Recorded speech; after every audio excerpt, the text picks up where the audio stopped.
You have to go through life with more than just passion for change. You need a strategy. I'll repeat that. I want you to have passion. You have to have a strategy.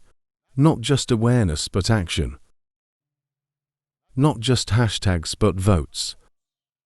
You see, change requires more than righteous anger. It requires a program, and it requires organizing. The 1964 Democratic Convention, Fannie Lum, 5 feet 4 inches tall, gave a fiery speech on the national stage, but then she went back home to Mississippi and organized cotton pickers, and she didn't have the tools and technology where you can whip up a movement in minutes. She had to go door to door, but to bring about structural change, lasting change. Awareness is not enough. It requires changes in law, changes in custom. If you care about mass incarceration, let me ask you, how are you pressuring members of Congress to pass the criminal justice reform bill now pending? Before that, if you care about better policing, do you know who your district attorney is? Do you know who your state attorney general is?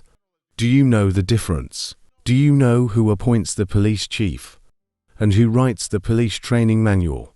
Find out who they are, what their responsibilities are. Mobilize the community. Present them with a plan. Work with them to bring about change. Hold them accountable as they do not deliver. Passion is vital, but you gotta have a strategy. And your plan better include voting. Not just some of the time, but all of the time. It is absolutely true that 50 years after the Voting Rights Act, there are still too many bears in this country to vote. There are too many people trying to erect new barriers to voting. This is the only advanced democracy on earth that goes out of its way to make it difficult for people to vote. And there's a reason for that. There's a legacy to that. Change requires more than just speaking out. It requires listening as well. In particular, it requires listening to those with whom you disagree and being prepared to compromise. And when I was a state senator, I helped pass Illinois' first racial profiling law, and one of the first laws in the nation requiring the videotaping of confessions in capital cases.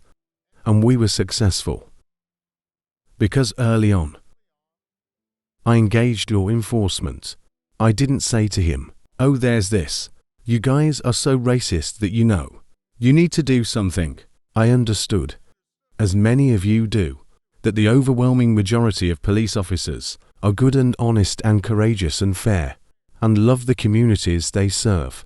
And we knew there were some bad apples, and that even good cops with the best of intentions, including, by the way, African American police officers, might have unconscious biases, as we all do. So we engaged, and we listened, and we kept working until we built consensus. And because we took the time to listen, we crafted legislation that was good for the police, because it improved the trust and cooperation of the community, and it was good for the communities, who were less likely to be treated unfairly. There will be times when you shouldn't compromise your core values, your integrity, and you will have the responsibility to speak up in the face of injustice, but listen. Engage if the other side has a point. Learn from them. If they're wrong, rebut them, teach them, beat them on the battlefield of ideas. And you might as well start practicing now. Because one thing I can guarantee you, you will have to deal with ignorance, hatred, racism, foolishness, trifling folks. I promise you, you will have to deal with all that at every stage of your life.